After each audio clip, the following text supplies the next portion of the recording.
Olá, meu nome é Vitor, esse é meu colega Luiz, e a gente vai estar apresentando o nosso trabalho sobre educação local e nacional. Nosso trabalho ele tem como tema o capítulo 12 do livro Coordenação e Relações Intergovernamentais nas Políticas Sociais Brasileiras, de Luciana Jacudi, e a gente vai estar trazendo as ideias principais e um resumo do capítulo desse livro.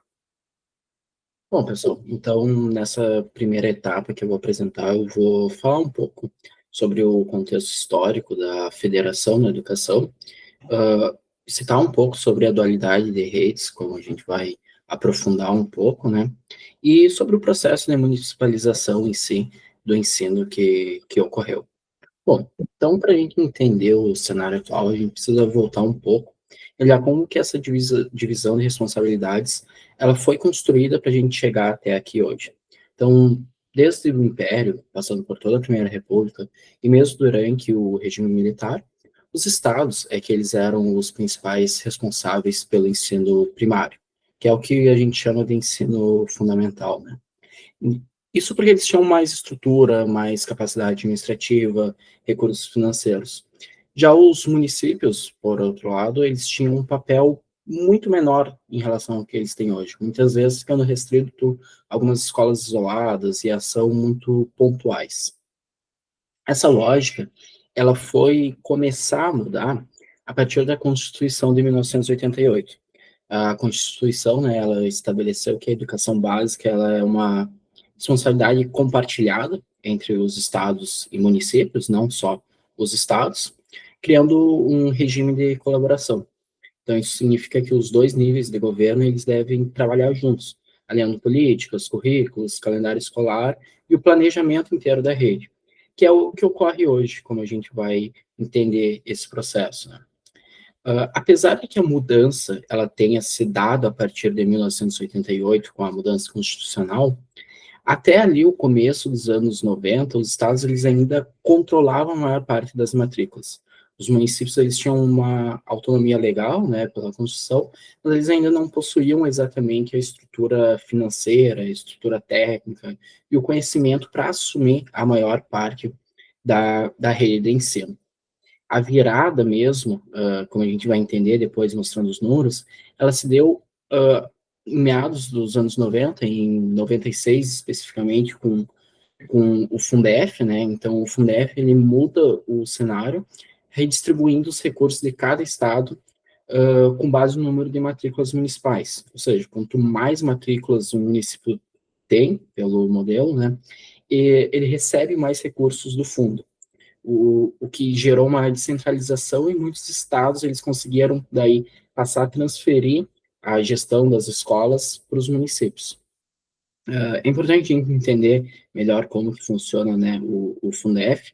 Então, o fundo ele reunia uma parte das receitas, tanto dos estados dos municípios, como por exemplo o ICMS, formando um grande orçamento único dentro de cada estado. E esse montante, então, né, esse orçamento, ele era redistribuído de acordo com o número de alunos matriculados no ensino fundamental em cada rede. Então, o que acontecia é que isso garantia um valor mínimo por aluno e corrigia algumas desigualdades entre municípios, apesar de tamanhos diferentes, municípios, características diferentes, existia uma equalização. Então, ao assumir mais escolas, o município não arcava sozinho com esses custos, que muitas vezes ele não teria orçamento para arcar, né? Ele recebia mais recursos do fundo. E, além disso, um ponto importante também do Fundef é que 60%, né, dos recursos eles tinham o uso obrigatório no pagamento dos profissionais. Isso é algo bastante importante, né, que forçou a capacidade dos municípios de conseguir contratar e manter os professores. Pode passar o slide. Agora, tratando sobre a dualidade de redes, né? Com essa reorganização que ocorreu, surgiu um fenômeno importante, né? Que é a dualidade de redes.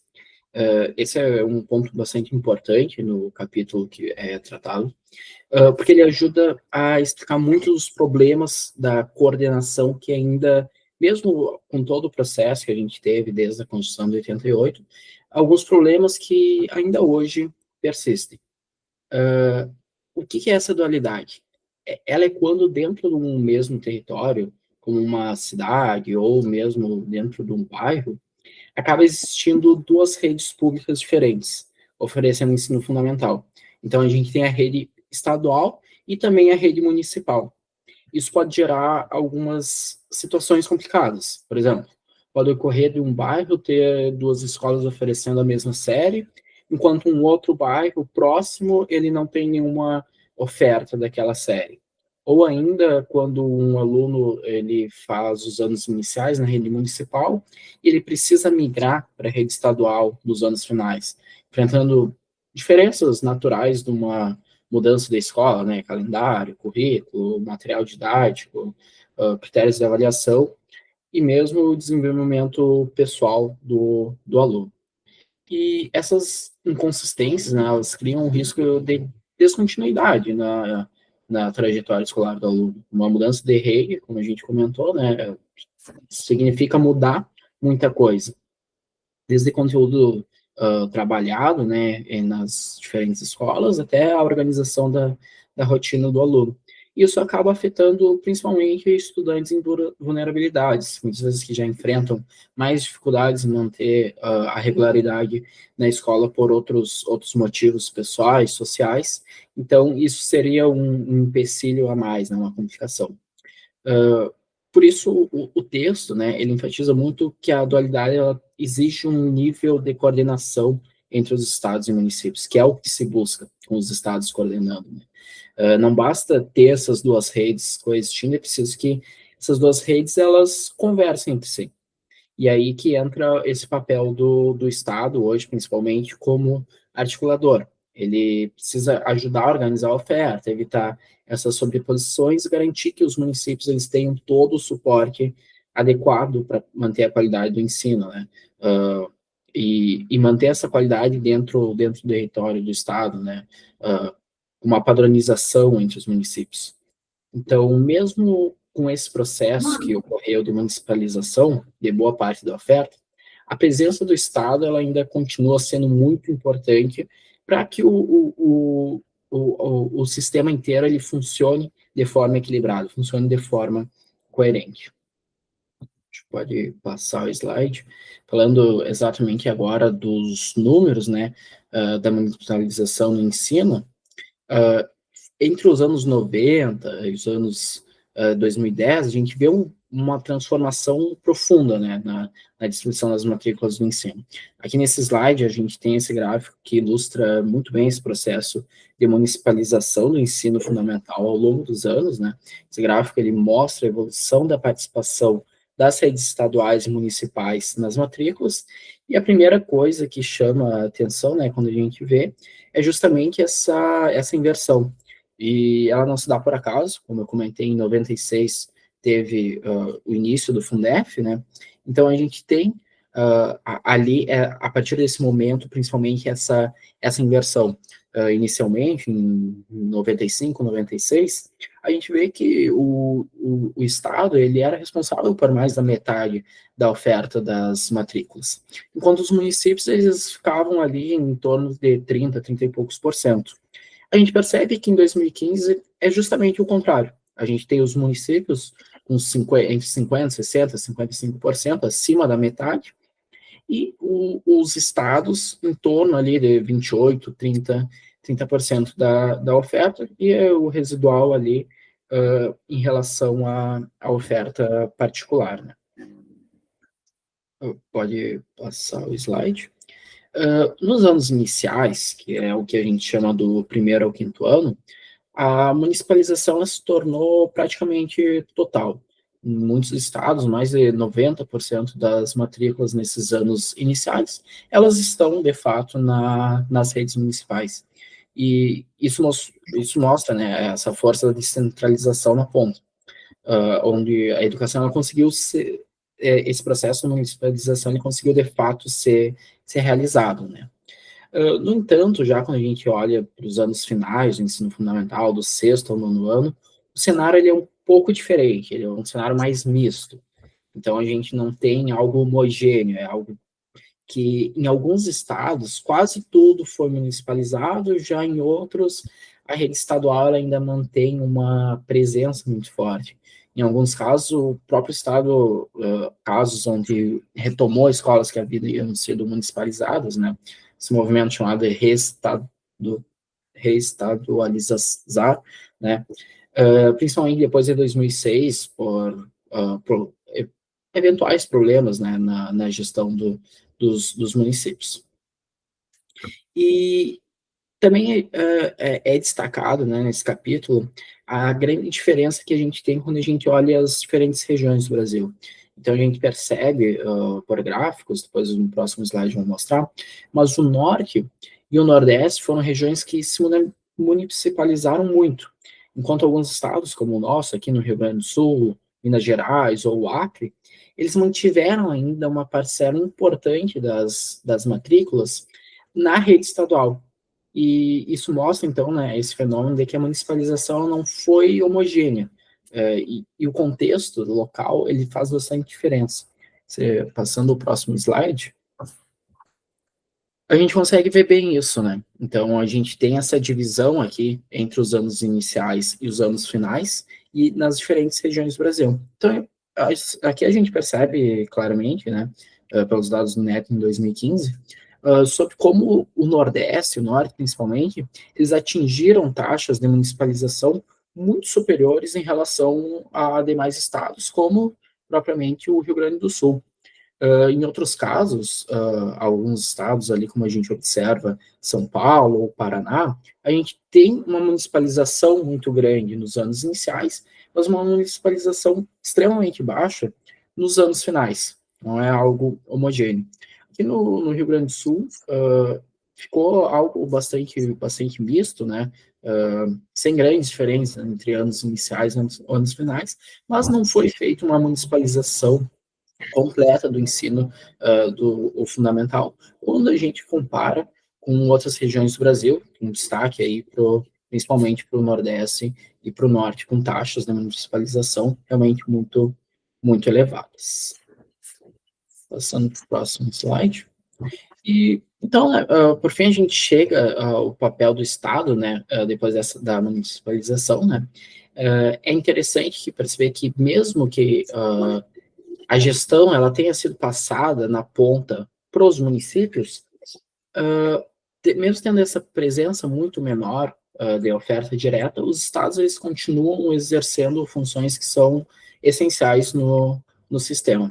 A gente pode dividir aqui em dois, né, o financiamento e a coordenação, né, então, principalmente o financiamento, né, o Fundef, depois propriamente o Fundef, eles criaram um mecanismo para redistribuir os recursos dentro dos estados. Então, cada um dos agentes, né, ele coloca parte da receita no fundo e recebe de volta proporcional ao número de alunos, de forma a incentivar a expansão da oferta municipal e também garantir que municípios mais pobres eles não fiquem para trás também. Né? Então, mesmo com menos escolas próprias, de oferta direta do Estado, eles continuam sendo grandes financiadores da educação básica, colocando uma parcela importante dos recursos, né, por meio dessa função como financiador. E a segunda função, que é extremamente importante aqui, que é realizada, né, pelos estados, eles têm esse papel, é o da coordenação.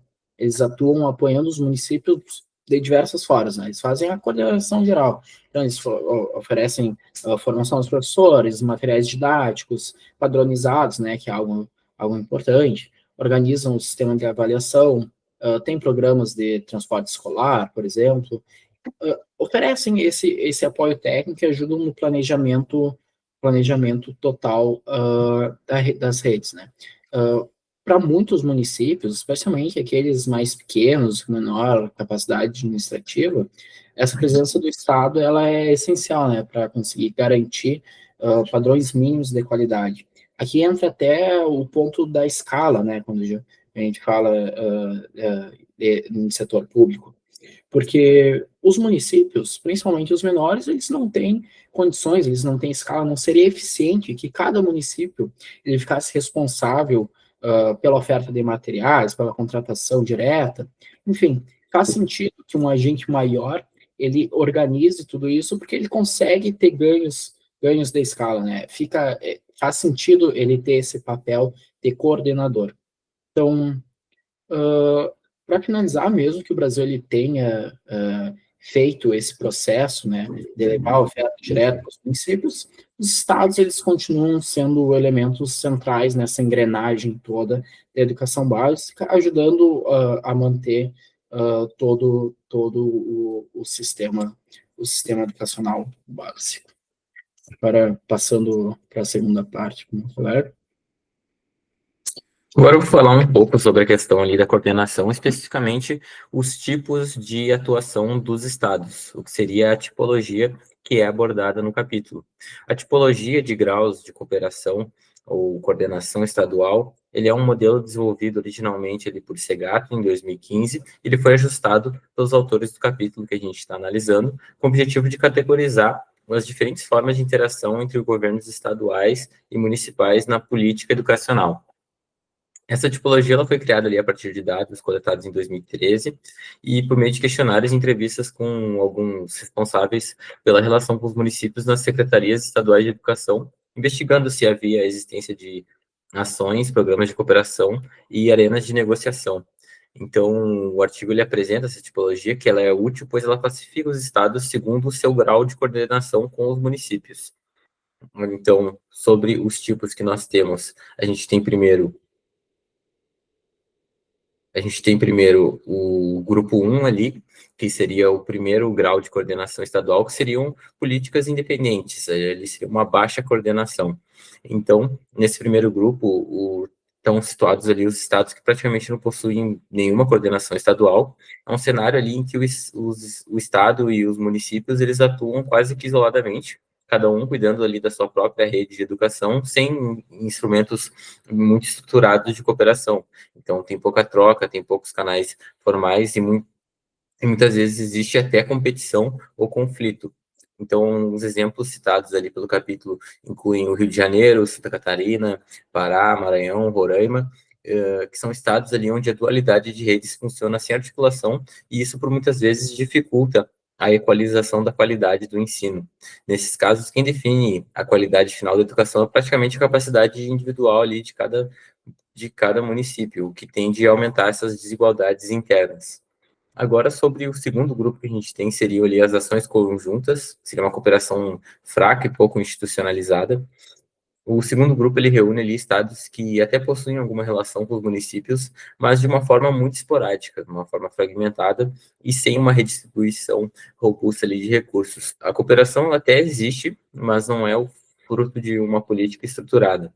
São interações mais pontuais, assim, por exemplo, reuniões, convênios específicos, alguns repasses isolados. Nesses exemplos aí a gente tem São Paulo, Amazonas, Paraná e o nosso estado do Rio Grande do Sul. No caso de São Paulo, por exemplo, o capítulo destaca que os municípios já têm muita capacidade administrativa própria. Então, ainda que o estado coopere um pouco, a rede municipal ela sustenta bons resultados. Mas do ponto de vista da política intergovernamental, é uma coordenação fraca. Agora, partindo para o terceiro grupo, seriam os programas conjuntos, que seria uma cooperação já institucionalizada, diferente do grupo anterior. Aqui a gente começa a ver os estados com papel coordenador mais ativo. O grupo 3, ele tem ali estados que já têm programas articulados com os municípios, envolvendo ali redistribuição de recursos materiais e humanos, apoio técnico, projetos integrados e até negociação com os dirigentes municipais. Aí uns exemplos que a gente tem desse tipo de estado seriam ali o Tocantins, Sergipe, Piauí, Pernambuco, Bahia e Minas Gerais. E nesses estados o governo estadual ali ele exerce a função prevista ali na LDB de ações redistributivas e supletivas, assim, ajudando os municípios que têm menor capacidade. Então tem uma institucionalização que não depende do governador da vez, no caso, mais uma política assim, de Estado. Agora, partindo para o quarto tipo, seria a coordenação estadual forte, que seria uma cooperação mais verticalizada.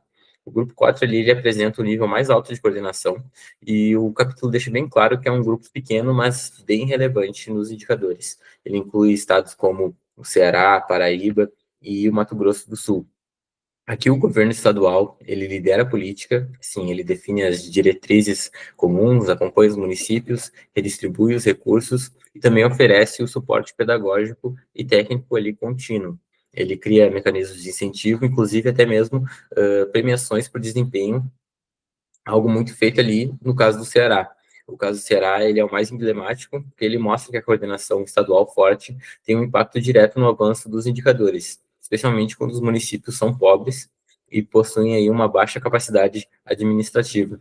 O artigo, inclusive, ele aponta que o Ceará quase quebrou o padrão, pode-se dizer assim, ao elevar o IDEB, que seria o Índice de Desenvolvimento da Educação Básica, mesmo tendo um baixo PIB per capita. Então, uma observação importante é que não é apenas ali uma questão de dinheiro. O capítulo enfatiza também que o grau de coordenação não depende simplesmente do nível de riqueza do Estado, como a gente mencionou aqui no caso do Ceará, e a gente tem estados ricos com cooperação fraca, o que seria o caso aí de São Paulo e do Rio de Janeiro, e estados mais pobres que possuem uma coordenação mais forte, o que seria o caso do Ceará. Então, isso mostra que a vontade política e a visão estratégica podem fazer a diferença nesse caso da coordenação das políticas de ensino. Não é o tamanho do orçamento que determina o que seria o grau dessa coordenação, é a forma como os estados se posicionam em relação ali aos seus municípios, visando aí diminuir essa desigualdade. Então, em resumo, essa tipologia mostra que os estados brasileiros operam em modelos muito diferentes. Alguns, basicamente, não coordenam, como a gente viu, que seriam ali, como dá para ver aqui no quadro, os estados ali de grau 1 das políticas independentes, e outros coordenam um pouco e vai crescendo até os que coordenam mais, que seria um grupo ali menor, um grupo pequeno, mas que é bem decisivo e realmente assume a liderança da política educacional. E o que os dados do IDEB mostram, o IDEB que seria o Índice de Desenvolvimento de Educação Básica, da Educação Básica, mostra, como a gente viu, que quanto maior a coordenação estadual, maior o avanço educacional que a gente vai ver aqui nesse próximo capítulo, que seria sobre o desempenho no IDEB. Então, analisando os resultados ali de 2005 a 2015, ali, que seriam 10 anos da evolução da educação básica, a gente teve um avanço no IDEB médio dos anos finais, ali fundamental de 2005 a 2015. A maioria dos municípios elevou os índices, porém a meta não foi alcançada. Apesar dos ganhos, o IDEB aí, nacional nos anos finais de 2015 ficou abaixo da meta prevista pelo INEP. E a gente tem também o caso de algumas desigualdades persistentes, que o IDEB ele varia bastante entre estados e regiões, tendência de estados do Sul e Sudeste terem os índices mais altos historicamente, até algo muito explicado pela questão da renda, e os estados do Nordeste e do Norte terem resultados mais baixos. E a gente tem fatores de influência que o IDEB ele correlaciona, como eu mencionei ali, com o nível socioeconômico. Porém, como abordado ali no slide anterior, boas políticas podem quebrar essas expectativas, o que é o caso do Ceará. Então, se a gente olhar aqui para o gráfico em forma de nuvem, a gente tem cada ponto representando um município. E a gente tem nos eixos aqui o que seria a evolução do IDEB para os anos finais do ensino fundamental na rede pública. Então, a gente tem no eixo aqui horizontal o que seria o IDEB de 2005 a 2007, para depois o IDEB em 2013 e 2015. Então, como a gente lê esse gráfico, se um ponto se localiza ali acima da reta, para cima da reta, significa que teve um aumento aí no IDEB em comparação ao resultado de 2005 e 2007 com 2013 e 2015. A gente consegue perceber que a grande maioria dos municípios, a grande parte dos pontos dessa nuvem de pontos, se localiza acima da reta. Então, a gente consegue ver que tiveram resultados, a gente teve realmente um aumento aí dos resultados de educação. Porém, analisando aqui o próximo slide, o gráfico do próximo slide, a gente tem aqui o IDEB para os anos finais do ensino fundamental na rede pública do Brasil. Então, a gente tem aqui por estado, a gente consegue perceber o Ceará conseguiu ficar acima da meta estabelecida ali pelo INEP, e daí a gente vai tendo os outros estados que, grande maioria, ficaram abaixo da meta estabelecida, apesar de, como mostrado ali no gráfico anterior, apesar de terem apresentado um resultado melhor uma evolução dos indicadores de educação. Então, essa insuficiência ali aparece mais claro na questão regional. Aí o IDEB dos anos finais, como mostrado aqui por esse gráfico, ele varia ali entre regiões e estados, e o Ceará, reforçando que mesmo ele partindo de condições socioeconômicas mais difíceis, uma renda menor, ele conseguiu atingir IDEBs próximos aos dos estados mais ricos. Isso é muito relevante, porque o capítulo ele reforça que o desempenho educacional ele é correlacionado ao nível socioeconômico, e territórios mais pobres tendem a apresentar o IDEB mais baixo, porém isso pode ser contornado a depender das políticas de coordenação. Então, agora, partindo para o próximo gráfico, a gente tem este gráfico que apresenta a curva de distribuição dos grupos de municípios aí, segundo o grau de coordenação estadual por IDEB da rede pública de 2005 a 2007. Então, a gente tem as 4 tipos de curvas aí. A gente tem o primeiro, que seria o primeiro nível de coordenação, que seria o nível de coordenação mais baixo, basicamente políticas independentes. E a gente passa até o nível 4, que seria o nível mais alto de coordenação dos estados com os municípios. Então, a gente consegue ver aqui, de 2005 a 2007, a grande parte ali se localiza mais atrás na curva, ou seja, que seria uns resultados menores. Porém, agora analisando o mesmo gráfico para 2005 para 2015, a gente consegue perceber que o avanço do IDEB foi maior ali para o grupo, para o quarto grupo de coordenação. Então, os estados que tiveram maior coordenação, os municípios que tiveram maior coordenação com os estados na educação apresentaram um avanço proporcionalmente maior do que os estados que tiveram a menor coordenação. A gente tem até aqui analisando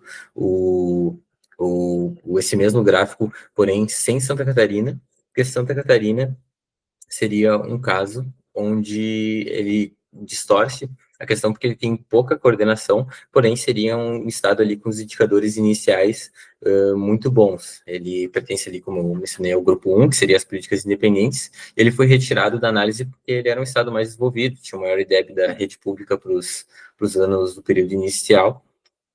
E aí o gráfico 8 mostrou que, ao fazer esse ajuste aí de metodologia, removendo Santa Catarina, os municípios aí dos grupos 1 e 4 ficaram numa situação inicial muito semelhante entre si, o que a gente consegue ver aqui. Consegue ver que o grupo 1 e 4, as curvas estão até bem próximas. E, finalmente, ali no último gráfico, que seria o gráfico sem Santa Catarina, os municípios e estados com maior grau de coordenação, eles avançaram mais rapidamente no IDEB. Então, esse achado aí, que pode ser nesses gráficos dos municípios, da distribuição dos municípios, reforça a conclusão de que, mesmo com pontos de partida ali semelhantes em termos de desempenho inicial, a presença maior de coordenação estadual ela está associada a avanços mais rápidos nos indicadores de educação, o que sinaliza a importância do papel coordenador do governo estadual no progresso desses indicadores educacionais, indo além da função tradicional que ele teria de ser um gestor da rede. Agora, o meu próximo slide é sobre exemplos de estados, comparando o caso do Ceará, que foi bem mencionado até agora na apresentação, com o caso de São Paulo. E isso ilustra ali como as diferentes estratégias estaduais levam a diferentes resultados. O artigo ele compara esses dois casos extremos aí, que seria de Ceará com São Paulo. Começando pelo Ceará, ele é um estado do Nordeste, como todos sabem, e com um dos mais baixos PIB per capita do país, e mesmo assim ele se tornou referência na melhoria da educação. O capítulo, ele destaca que isso não aconteceu por acaso, já que o Ceará ele adotou a coordenação estadual mais forte. Isso inclui programas robustos de alfabetização, acompanhamento técnico dos municípios, distribuição de materiais, avaliações mais frequentes, e principalmente um sistema de até premiação financeira por desempenho, que incentiva prefeitos e escolas a evoluírem, né? Essa coordenação bem estruturada fez o IDEB dos anos finais do estado dar um salto mais significativo, colocando o Ceará entre um dos melhores do Brasil, mesmo partindo de condições, como mencionado ali, condições socioeconômicas mais desfavoráveis. Agora, quando a gente olha para o caso de São Paulo, ele é um estado que é basicamente o contrário, é o estado mais rico do país e que tem uma grande capacidade administrativa local e também rede municipal bem forte. Por isso, São Paulo ele aparece no grupo de cooperação fraca ou moderada, e segundo a tipologia que a gente apresentou ali mais para o início da apresentação. O Estado ele atua, sim, mas a coordenação ela não é tão intensa ou verticalizada quanto no caso do Ceará. E ainda assim, o São Paulo mantém um IDEB alto, muito mais por investimento e capacidade municipal e também a gestão local mais sólida do que por uma indução direta do governo estadual. Então, São Paulo ele funciona com menos coordenação porque os municípios eles já possuem essas estruturas mais completas. Então, essa comparação mostra que contextos diferentes pedem, talvez, estratégias diferentes. E em estados mais pobres, que têm a rede municipal mais frágil, como é o caso do Ceará no início dos anos 2000, a coordenação, ela certamente faz muita diferença. Já nos estados mais desenvolvidos, outros fatores podem explicar esses bons resultados. Mas o ponto central é que a coordenação, ela não atrapalha, ela agrega valor e principalmente nos lugares onde tem mais necessidade, assim reduzindo as desigualdades regionais na educação. Agora, sobre a coordenação e seus resultados, a relação com o IDEB, a gente viu ali as evidências do capítulo sugerindo que os estados com maior grau de coordenação tiveram, em média, avanços mais significativos. A gente tem os destaques positivos, que dos 5 estados que mais melhoraram aí nesse intervalo de 2005 a 2015, 4 estão nos grupos de coordenação 3 ou 4, ou seja, aqueles que a gente tem a cooperação dos municípios com os estados mais ativa. Isso indica que a coordenação ela contribui para acelerar essas melhorias. Então, a relação geral seria mais coordenação, maior avanço nos indicadores de educação. E dentre os destaques positivos, a gente tem esses 5 estados que são listados aí, que seria, por exemplo, Ceará, Paraíba, Pernambuco, Goiás também, e todos eles com mecanismos aí consistentes de coordenação. Já os estados mais passivos seria o contraponto. O capítulo ele também mostra ali por outro lado que estados que tiveram uma postura aí mais passiva, por exemplo ali do grupo 1, que tiveram uma menor coordenação, seria ali Pará, Maranhão, Alagoas, eles são citados aí como exemplos de regiões que têm condições socioeconômicas mais frágeis e dependem muito ali da capacidade municipal, mas não tem a coordenação estadual forte, por isso eles ficaram para trás aí nos resultados educacionais. É especialmente interessante a gente perceber que vários desses estados têm um perfil econômico ali próximo do Ceará, mas sem implementar as mesmas estratégias de cooperação e, por consequência, ali eles conseguiram replicar os mesmos avanços. Então, a diferença não está necessariamente na pobreza, já que a gente tem esse caso do Ceará, mas na ausência das políticas estaduais de indução e apoio da educação. Então, a coordenação, ela ajuda, mas ela não explica tudo. É importante destacar ali, bem como o capítulo estudado faz, que a coordenação estadual ela não garante o sucesso automático, já que, por exemplo, a gente tem o caso do Amazonas, que está no grupo de coordenação moderada e mesmo assim registrou um avanço ali relevante no IDEB.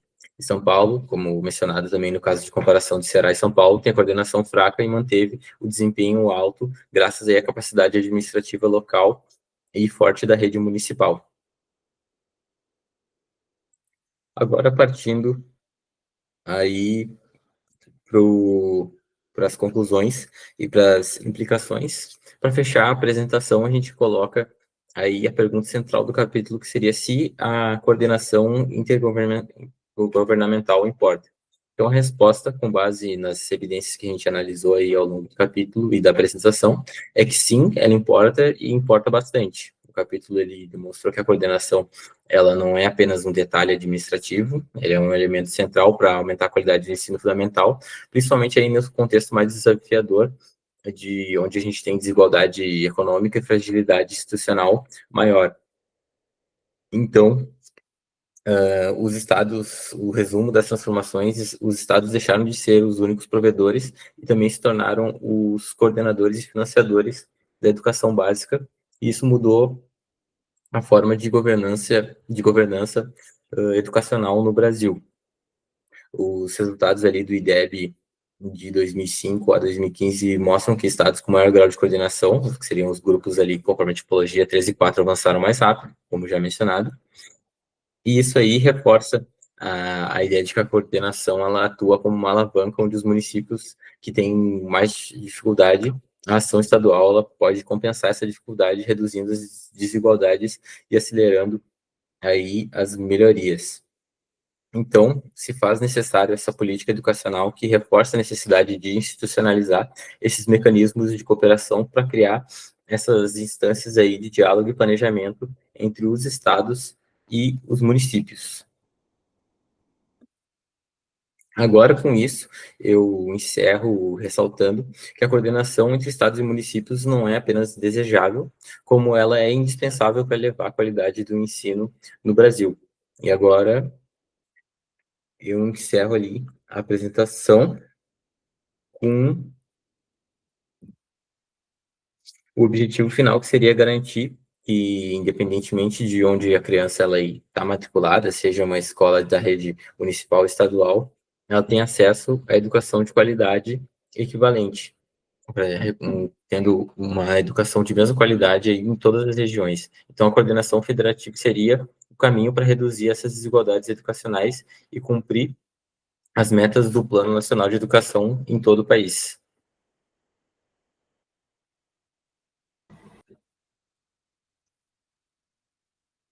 Muito obrigado. Muito obrigado.